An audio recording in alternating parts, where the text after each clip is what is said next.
so this is the name here. It's called Crazy Black Hebrew Israelites Hate Mongering on the Streets Competition. It's about 30 minutes long. I can't play the entire video, but you get my point. They're a hate group. They're crazy. They're out of control. Slavery was the foundation of American wealth, especially in the South. And the prosperity of these regions was closely linked with mass market cash crops like sugarcane, cotton and tobacco. But these were extremely labour intensive. Slavery enabled the settlers to harvest the wealth of their new nation, and all it took was a tweaking of their consciences and some twisting of their Christian beliefs. It's true that Christianity was used as a weapon to justify the enslavement of African people. It's true that Christianity was used as a weapon to justify the enslavement of African people. Christianity over the centuries has been used by many people to justify acts that are very unchristian. The Africans were regarded as property, without any more rights than a chair.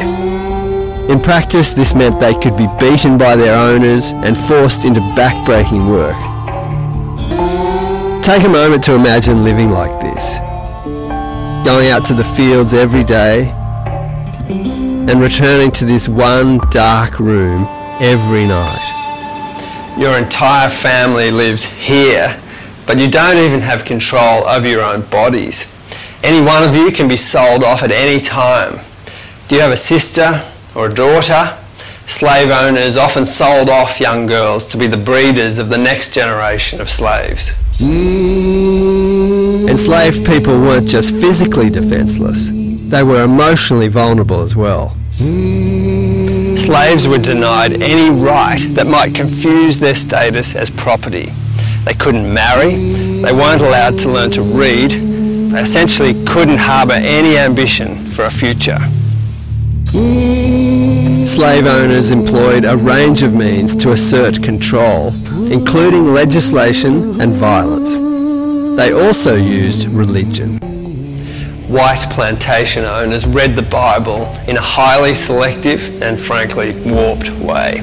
They plucked at verses to justify not only owning other human beings, but treating them no better, and in some cases far worse, than their farm animals. Secretly reading the Bible confirmed what they'd suspected. Slavery was wrong, and God was a God of justice who would judge their white oppressors. The corrupt, slave-holding, woman-whipping, cradle-plundering, partial and hypocritical Christianity of the land. Published Uncle Tom's Cabin, the best-selling novel of the 19th century. It gave many people their first real view of slavery and sent shockwaves through American society. A slave warehouse. There you'll find an abundance of husbands and wives, brothers and sisters, fathers and mothers, and small children, to be sold separately or in lots to suit the convenience of the purchaser. And that immortal soul can be sold, leased, mortgaged, exchanged for groceries or dry goods to suit the phases of trade or the fancy of the purchaser. And God I want to give all the praises and the honor to Yahweh Bahashem, Yahweh Shai Bahashem, Rekha HaKodash, and double honors to the elder apostles and the elders of Great Millstone. Also sincere shalom to you other followers of the truth, and let me say shalom to the elect. I want to go in this video here. I came across, actually I was going into a video dealing with how they was calling us evil as Hebrew Israelites, but then we see that the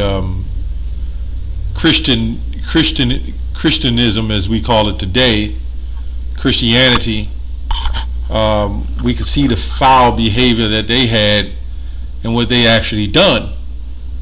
We haven't done any of these things these Christians have done. Now we do know that everything starts from a root. How do we follow Christmas? How do we follow what we follow? How are we doing the things we're doing? Hang tight. Later in the lesson I'll get into that as well. through an article I pulled up, which we know, but I just pulled it up. So I just wanted to touch more on that, and I wanted to go into the curses of which proves that we're the biblical Israelites. And as a lot of people will say, well, I wouldn't follow Christianity because Christianity was used to destroy our people, right? Which it was, but they didn't really need the book to do that. But they knew we was, closer to the Most High. They knew this. We did more prayers and more works and more, even on the left-hand side of wickedness, sacrificing. Because some of us continued, some of us didn't believe in Yahushua, some of us left and started following their own practices, but we still knew, kept that Hebrew, So this man came into power, and the Most High said, well, you know what? This is what I'll do to you, and this was pre-written, okay? Let's go to Deuteronomy 28 and 15 first, okay? It says,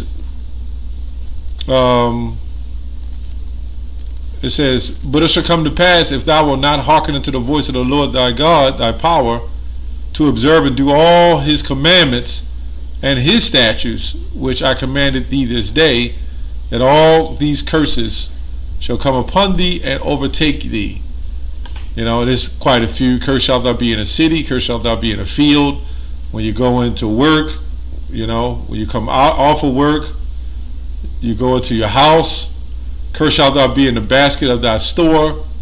We don't even own the stores. These stores ain't owned by us.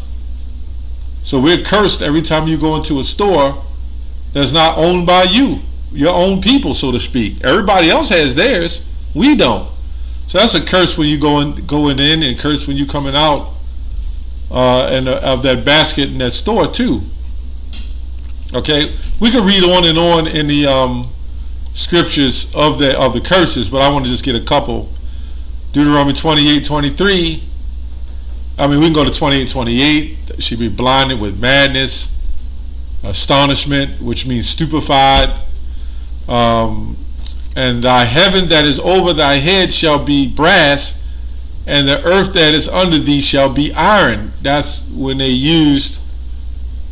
Now you see this Bible is a powerful book, and it has a lot of history, knowledge, wisdom. You get somebody takes a hold of this book that is evil. Can you imagine the things that they would do with this book and how they would use it?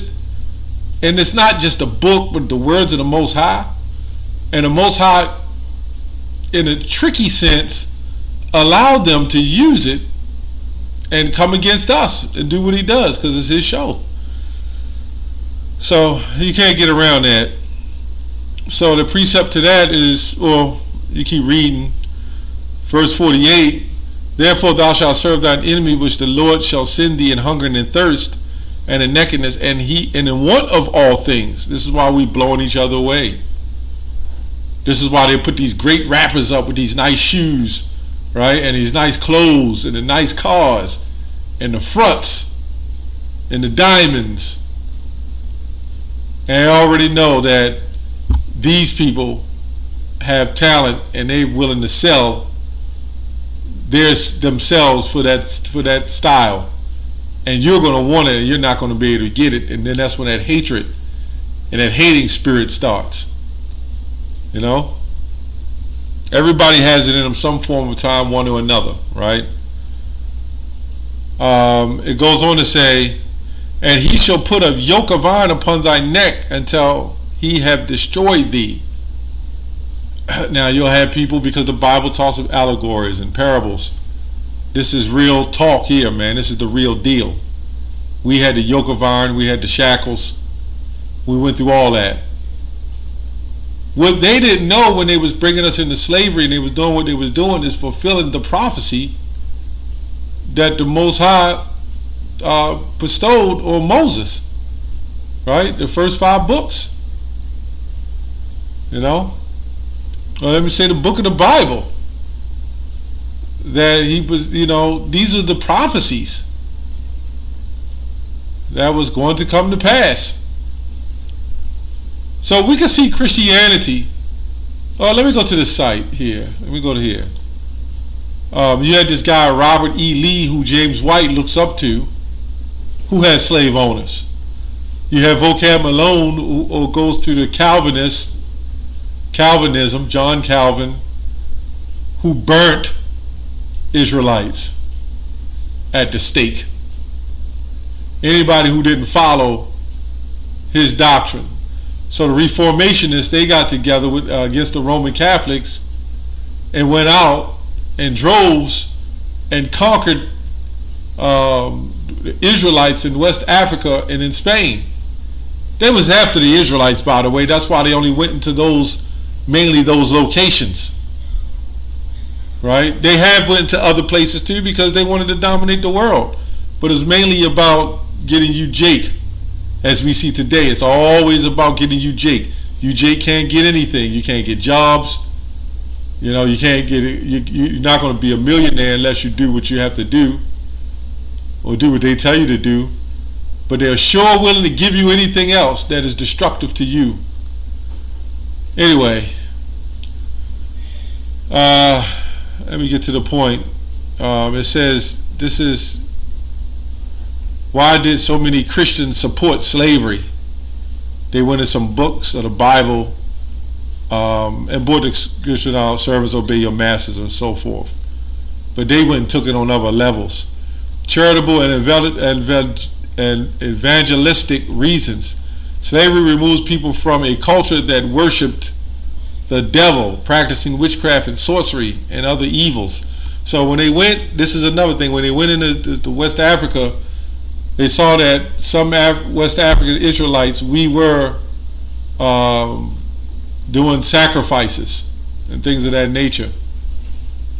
And where Yahushua was the ultimate sacrifice, which when the Renaissance came in, when they came in power, this man didn't know very much. He was really taught by Jake anyway.